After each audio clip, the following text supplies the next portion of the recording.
லால் சலாம் படத்துல நம்ம தலைவர் கேமியோ பண்ண மாதிரி கண்ணப்பான ஒரு தெலுங்கு படத்துல பிரபாஸ் கேமியோ பண்ணிருக்காரு. அந்த படத்தோட ட்ரெய்லரை பத்தி தான் இந்த வீடியோல பார்க்க போறோம். இவங்க மனச சந்தோஷப்படுத்த தப்பு நீ செஞ்சாலும் ரைட்டு மச்சி.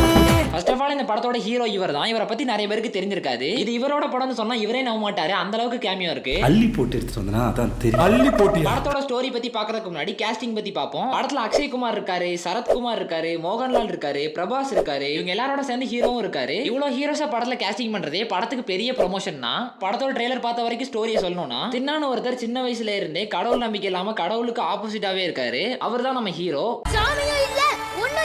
அவருக்கு எப்படி சிவன் மேல நம்பிக்கை வந்துச்சுங்கிறதான் படத்தோட கதை. சிவனா நம்ம அக்ஷய்குமார் நடிச்சிருக்காரு, பார்வதியா காஜல் அகர்வால் நடிச்சிருக்காங்க, பிரபாஸ் ருத்ரான்னு ஒரு கேரக்டர்ல எக்ஸ்டெண்டட் கேமியோ பண்ணிருக்காரு, மோகன்லால் வேற ஒரு ரோல்ல நடிச்சிருக்காரு. இங்க பார்த்தா எங்கேயோ பார்த்த மாதிரியே இருக்குமே.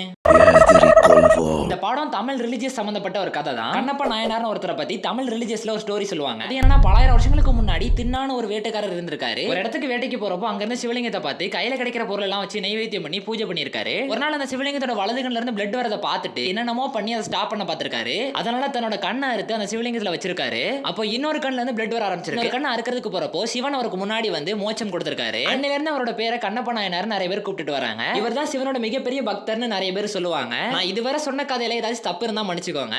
நானே ChatGPT பார்த்து தான் சொல்றேன். படத்தோட ஸ்டோரின்னு பார்த்தா ஒரு பக்காவான ஸ்டோரி. ஸ்கிரீன் பிளே மட்டும் ஒழுங்கா பண்ணாங்கன்னா படம் கண்டிப்பா நல்லா இருக்கும். சொல்ல போனா கங்குவா படத்தோட ஸ்டோரி பிளாட் கூட நல்லா தான் இருந்தது. ஒத்துக்கிட மனசு இல்லனாலும் இந்த கண்ணப்பா படம் வர ஜூன் 27 அன்னைக்கு ரிலீஸ் ஆக போகுது. படத்தை பார்த்த அப்புறமா இந்த படத்துக்கு ரோஸ்ட் வருமா வராதான்னு சொல்ல முடியும். பார்த்திருப்போம். நம்மளோட சேனல் இது வரைக்கும் சப்ஸ்கிரைப் பண்ணாம பார்த்துட்டு இருக்க எல்லாருமே தன்னோட பொண்ணான கரங்களால அந்த சப்ஸ்கிரைப் பட்டன் அமைக்கிட்டு போயிருங்க.